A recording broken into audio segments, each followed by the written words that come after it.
क्या आप जानते हैं कि दुनिया का सबसे खतरनाक आतंकवादी कभी एक अरबपति इंजीनियर था? यह कहानी आपको चौंका देगी।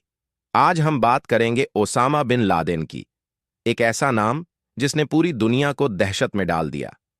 ओसामा बिन लादेन का जन्म 10 मार्च 1957 को सऊदी अरब के रियाद शहर में हुआ था।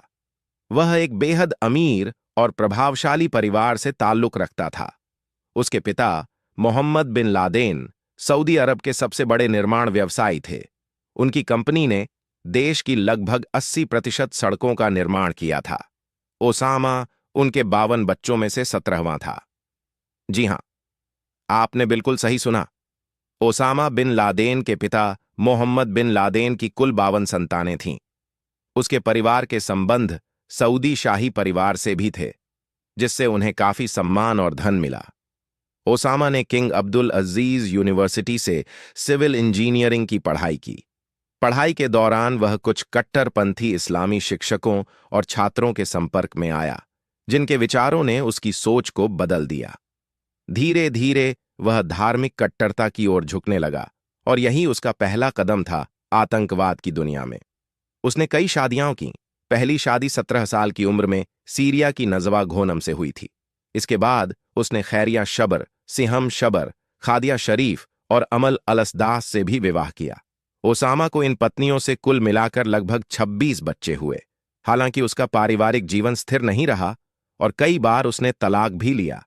पढ़ाई पूरी करने के बाद उसने अपने पिता की कंपनी में काम शुरू किया, लेकिन उसका मन निर्माण कार्य में नहीं लगा।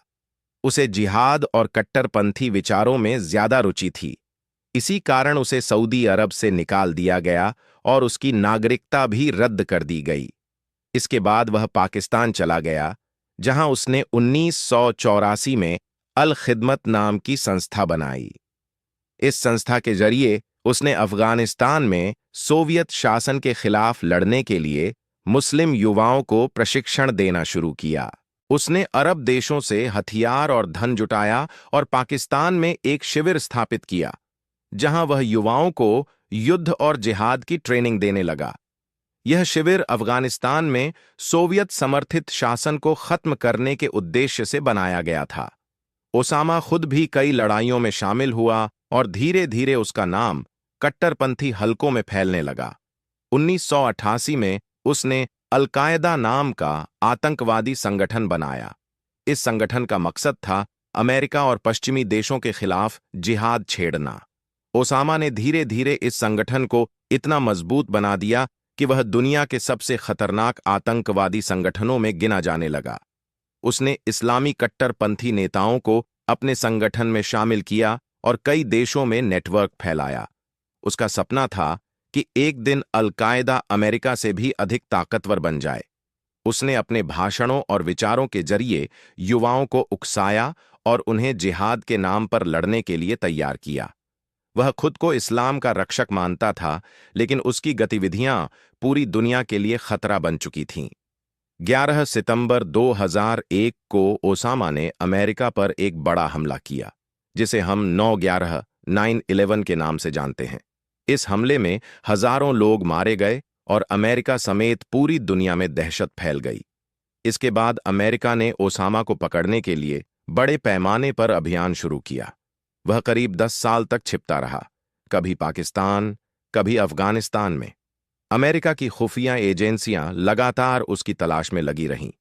आखिरकार 2 मई 2011 को अमेरिका की नेवी सील टीम ने पाकिस्तान के एबटाबाद शहर में एक गुप्त ऑपरेशन के तहत उसे मार गिराया। उसकी मौत के बाद अल-कायदा कमजोर पड़ा, लेकिन उसकी बनाई हुई आतंक की विरासत आज भी कई हिस्सों में जिंदा है। ओसामा बिन लादेन की कहानी हमें यह सिखाती है कि धन, शिक्षा और प्रभाव होने के बावजूद अगर सोच गलत दिशा में जाए तो इंसान पूरी दुनिया के लिए खतरा बन सकता है। एक अरबपति इंजीनियर से शुरू हुई उसकी यात्रा आतंकवाद के अंधेरे में खत्म हुई। इस तरह आतंक के बादशाह ओसामा बिन लादेन की मृत्यु हो गई और उसकी मृत्यु के बाद आतंकवाद कुछ हद तक कम हो गया। ऐसी और कहानियों के लिए चैनल को सब्सक्राइब करें और बेल आइकन दबाएं। अगली कहानी और भी रहस्यमयी होगी।